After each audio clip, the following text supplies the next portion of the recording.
देखिए, भारतीय जनता पार्टी अपने किए हुए कामों को लेकर के लोगों के बीच में जा रही है और मैं ये कहना चाहता हूँ कि जो वोटर है उसको मॉरली और एकेडमिकली साउंड होना चाहिए, लिटरेट होना चाहिए और समझना चाहिए सारी बातों को, चाहे वो कंपैरेटिवली पॉलिटिकल पार्टियां हैं, चाहे कंपैरेटिवली पॉलिटिकल लीडर्स हैं अपने अपने इलाके के अंदर।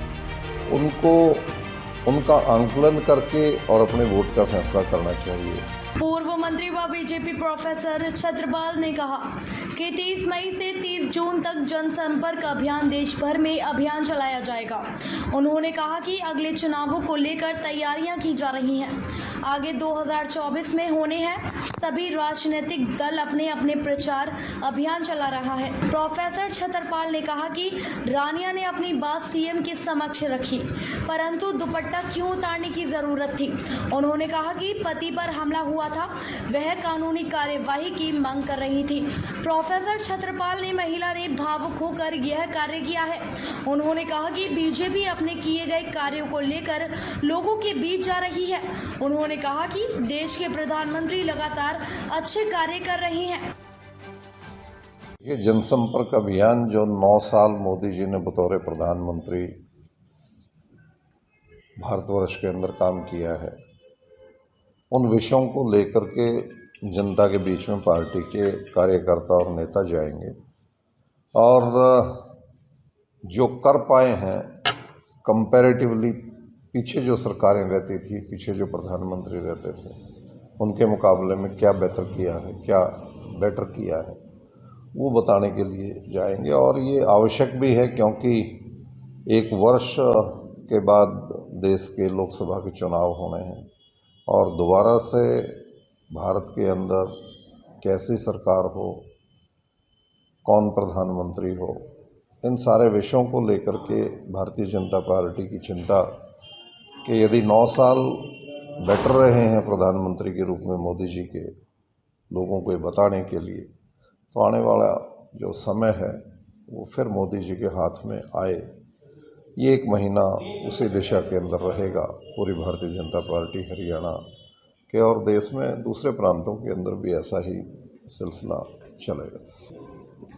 देखिए, हर पॉलिटिकल पार्टी चुनावी मोड में है और इंडियन नेशनल लोकदल पार्टी भी अपना प्रयास इसी दिशा में कर रही है। तो अनेक पार्टियां इसी दिशा के अंदर जब चुनावी मोड आता है तो और ज़्यादा एग्रेशन के साथ लगती हैं, तो उसमें कुछ गलत नहीं है। कई बार देश भर में इस तरह की घटना। देखिए प्रवीण जी, मैंने उस क्लिप को 2-3 बार इसी निगाह से देखा कि माननीय मुख्यमंत्री जी जनसंवाद कार्यक्रम में हैं और एक सरपंच के रूप में एक महिला वहाँ अपना गांव की मांग को भी और अपने विषय को भी रखने लग रही है। मैं तारीफ़ करता हूँ, महिला बहुत बहादुरी से उसने प्रयास किया,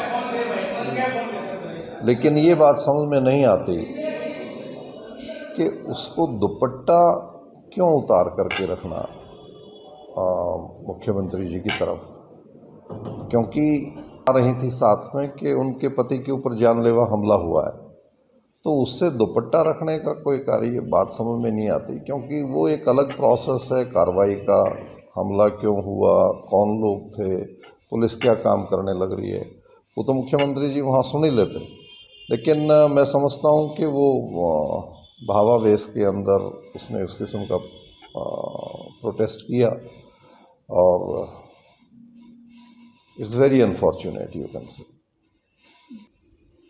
देखिए, भारतीय जनता पार्टी अपने किए हुए कामों को लेकर के लोगों के बीच में जा रही है और मैं ये कहना चाहता हूँ कि जो वोटर है उसको मॉरली और एकेडमिकली साउंड होना चाहिए, लिटरेट होना चाहिए और समझना चाहिए सारी बातों को, चाहे वो कंपैरेटिवली पॉलिटिकल पार्टियां हैं, चाहे कंपैरेटिवली पॉलिटिकल लीडर्स हैं अपने अपने इलाके के अंदर। उनको उनका आंकलन करके और अपने वोट का फैसला करना चाहिए। तो मैं समझता हूँ कि जो चीज़ नज़र आने लग रही है कि 9वां साल आज माननीय प्रधानमंत्री के रूप में मोदी जी काम कर रहे हैं और काफ़ी संतोष के साथ चीज़ें आगे बढ़ रही हैं।